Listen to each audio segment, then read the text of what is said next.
जब तक बेटा आप दुख को नहीं छोड़ोगे, दुख आपको नहीं छोड़ेगा। आप मोबाइल पे शॉर्ट्स देख रहे हो, आप व्हाट्सएप पे किसी से रात रात बात कर रहे हो। अभी मुझे कोई एक टैबलेट दे दो कि मेरी जो परेशानी है उसका हल निकल जाए। मेरा बैकलॉग हो गया है, इसका आप कुछ सोल्यूशन दे दो कि मैंने 10 घंटे की पढ़ाई नहीं की, आप कुछ ऐसा बता दो कि वो पढ़ाई अब 1 घंटे में हो जाए। जो कि आप देखो कि फिजिक्स के नियम के खिलाफ बातें आप कर रहे हो कि वो 12 घंटे की पढ़ाई नहीं की, कुछ ऐसा दे दो 1 घंटे में हो जाए। अभी मुझे कोई एक टैबलेट दे दो कि मेरी जो परेशानी है उसका हल निकल जाए। हो सकता हो आज मैं ये चीज़ कर भी दूँ, और भविष्य में आपको और बड़ी बीमारी लगेगी, आपको किसी चीज़ की लत लग जाएगी, आप परेशान हो जाओगे, जीवन में गुमराह हो जाओगे। जिस तरह से डॉक्टर के पास जब 4th स्टेज कैंसर का मरीज आता है तो डॉक्टर भी परेशान हो जाता है ना। तो वो स्टेज अपनी मत आने दो। डॉक्टर क्या बोलता है? अपनी इम्यूनिटी को बढ़ाओ, अपने शरीर की शक्ति को बढ़ाओ। आपको अपने शरीर की शक्ति बढ़ानी है, अपनी क्षमता बढ़ानी है, अपनी जड़ें सही करनी है। ये जितनी भी दिक्कतें आपके आसपास, आपके अगल बगल है, इनको यदि आप 1-2 दिन के लिए हल कर दोगे तो ये 2 दिन बाद वापस आपके जीवन में आ जाएंगी। आपको इन दिक्कतों को जड़ से सुलझाना होगा। अब सवाल उठता है, जड़ से कैसे सुलझेगी? पहली बात तो दिक्कत ही क्या है? ठीक तो चल रहा है जीवन। हाँ, बस रात में नींद नहीं आती है 2-3 बजे तक, सुबह उठा नहीं जाता है 10 बजे से पहले, खाना खाने का मन नहीं करता है, फास्ट फूड बहुत खाते हैं जिससे हमेशा पेट में दिक्कत होती है, तबीयत खराब रहती है। पढ़ाई करने का मन नहीं करता, पर अंदर से खुद के अंदर बहुत खुद को गिल्टी फील होता है कि चलो बैठ के पढ़ लेते हैं। पढ़ने बैठो तो बिल्कुल रुचि ही नहीं आ रही है पढ़ाई में, लगता है कि एक बार मोबाइल में देख लें, कहीं व्हाट्सएप पे दोस्त का मैसेज ना आया हो। व्हाट्सएप खोला, किसी का मैसेज आया था, किसी अनजान व्यक्ति से चर्चा करने लग गए और आधा घंटा निकल गया, फिर लगा पढ़ाई करनी चाहिए, फिर पढ़ाई करने वापस आ गए। करते करते रात हो गई और रात में देखा तो शायद मुश्किल से 1-2 पन्ना पढ़ाई की होगी और पूरा दिन मोबाइल फ़ोन पे टीवी देखते हुए, कोई वेब सीरीज़ देखते हुए, कोई ना कोई शो देखते हुए हमने खराब कर दिया। इस बीच माता पिता ने कहा कि 10 मिनट आपसे बात करनी है, तो उनको भी चिढ़ के बदतमीजी से उनसे भी बात कर दिया कि मेरे पास तो समय ही नहीं है। मैं ये नहीं कह रहा हूं इसमें तुम्हारी गलती है। कोई व्यक्ति, मान लो किसी व्यक्ति को कैंसर हो गया, या मान लो कोई व्यक्ति को बुखार हो गया, और डॉक्टर उसे क्या बोलेगा? तुम्हारी गलती है, तुम्हारी गलती से तुमको बुखार हुआ है, तुम्हारी गलती से तुमको ये जेनेटिक डिसऑर्डर हुआ है, तुम्हारी गलती से ये तुम्हारी तबीयत खराब हुई है। नहीं ना, बीमारियां हैं, बाहर हमारे पर्यावरण में है, हमें चपेटे में ले लेती हैं। इसी तरह से कलयुग के अंदर बहुत सी ऐसी बीमारियां हैं जो आप जैसे युवाओं को अपने चपेट में ले रही है। वो बीमारियां क्या हैं? वो बीमारियां हैं ये सोशल मीडिया प्लेटफॉर्म्स, इंस्टाग्राम हो गया, यूट्यूब हो गया, व्हाट्सएप हो गया। अब बताया तो बहुत अच्छे तरीके से जाता है कि व्हाट्सएप बनाया है ताकि आप बात कर सको दोस्तों से, दूर बैठे व्यक्ति से आप बातें कर सको। इंस्टाग्राम इसलिए आप अपनी फोटो डाल सको। यूट्यूब इसलिए है कि आप शिक्षा प्राप्त कर सको पूरी दुनिया की। पर असल में इसका क्या इस्तेमाल हो रहा है आपको भी पता है। तो कलयुग के अंदर ना बहुत सारी इस तरह की बीमारियां टहल रही हैं। और जो आप कहते हो ना कि आपको मोबाइल फोन की लत लग गई है, या आपका पढ़ने में रुचि नहीं है, आपको किसी और चीज में मजा आने लग गया है, इसमें बेटा आपकी गलती नहीं है। मुझे लगता है आपकी जनरेशन को इस चीज का एक श्राप मिला है। पर्यावरण पूरी तरह से दूषित हो चुका है। ये एक बीमारी है और इसे हमें समझना होगा। आपके अगल बगल बहुत सारे नए युग के शैतान हैं, ये नए युग के रावण हैं जो हमारे अगल बगल टहल रहे हैं, हमें अपने चपेटे में लेने की कोशिश कर रहे हैं, हमें अपने लक्ष्य से भटका रहे हैं। जब आप किसी OTT प्लेटफॉर्म पे कोई भी वेब सीरीज देखने लगते हो, कोई भी शो देखने लगते हो जिसमें लड़ाई झगड़ा चल रही है, कुछ भी चल रही है, पंचायत चल रही है, उससे आपको आपका लक्ष्य पाने में कोई मदद नहीं होगी। आप बोलते हो नहीं वो मुझे खुशी देगा, मुझे सुख देगा। उतनी देर आप अपने एक बहुत अच्छे दोस्त से बैठ के किसी विषय पे चर्चा करो, आपको ज़्यादा सुख महसूस होगा।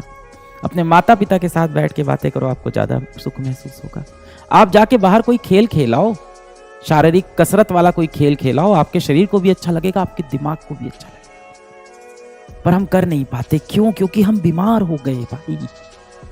आप समझो इसमें आपकी गलती नहीं है, मैं आपको बिल्कुल ब्लेम नहीं कर रहा हूं, तुम्हारा हाथ पकड़ के मैं खड़ा हूं। मैं बहुत सारे बच्चों से हर रोज मिलता रहता हूँ, यहाँ ऑफिस में हर रोज बच्चे आते हैं, कभी मैं चला जाता हूँ किसी विद्यापीठ सेंटर में, कभी आसपास कहीं बच्चे मुझसे टकरा जाते हैं, मैं हर रोज बच्चों से मिलता रहता हूँ, कभी बैच के अंदर संवाद हो रहा होता है। वरना मैं सोशल मीडिया पे मैं तो एक्टिव रहता हूँ देखने के लिए कि मेरे बच्चे क्या कर रहे हैं। और मैं अपने बच्चों को दोष नहीं देता हूँ कि तू खराब है, तू पापी है, तू पागल है, तू नालायक है, तू दुष्ट है, नहीं है। मुझे पता है मेरा हर एक बच्चा दिल से आज भी चाहता है कि वो जीवन में सफल हो, समाज का कल्याण करे, अपने माँ बाप के लिए कुछ अच्छा कर जाए। हर बच्चा ये चाहता है। मेरा कोई बच्चा अपने जीवन में रावण नहीं बनना चाहता, बिल्कुल नहीं बनना चाहता होगा।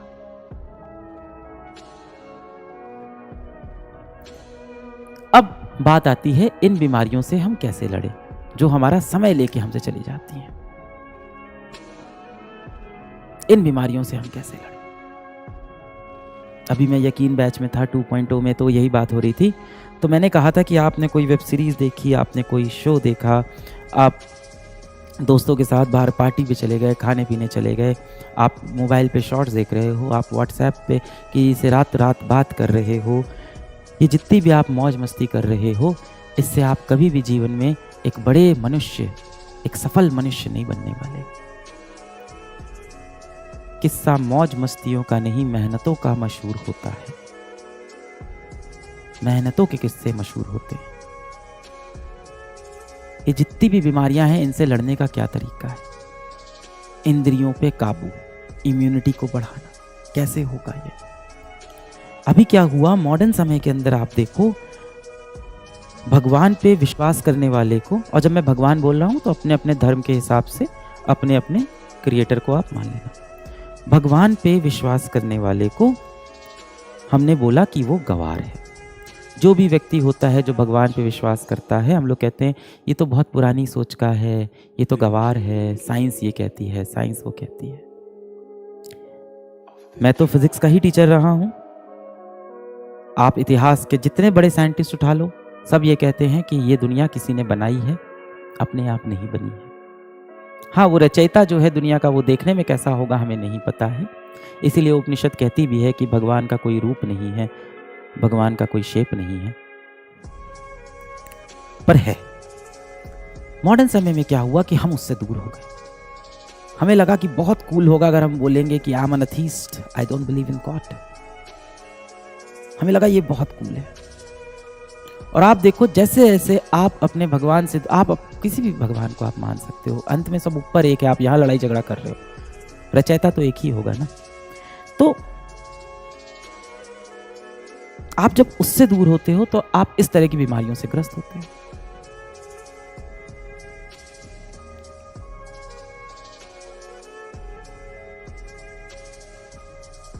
समझ रहे हो? आपको अपने माता पिता, अपने भगवान, इन सब के साथ समय बिताना होगा, इस दूषित दुनिया से, इस कलयुग के शैतान से बचने के लिए। ये संवाद खत्म होगा, आप जिस भी भगवान को मानते हो उसके सामने जाके हाथ जोड़ना है, या जिस भी तरह से आप प्रेयर करते हो उस तरह से प्रेयर करना, शक्ति मांगना अपने अंदर। वही आपका असली साथी है, उसने ही आपको बनाया है, और आपके माता पिता। इनसे शक्ति लेना, इनसे बात करना, जीवन में सुधरते हैं, कुछ बहुत बढ़िया जीवन में करेंगे, वापस शक्ति लेंगे। और आपको अपने कल को अब भूलना पड़ेगा। जब तक बेटा आप दुख को नहीं छोड़ोगे, दुख आपको नहीं छोड़ेगा। अतीत के बोझ को लेकर आप कभी भी भविष्य में मत जाओ। आपके कल में जो हुआ वो अब खत्म हो चुका है। सामने आपका भविष्य है जिसको आप सुधार सकते हैं। और यदि भविष्य सुधर गया तो आपके कल में आप कितने असफल थे, इस बात से किसी को कोई फर्क नहीं पड़ेगा।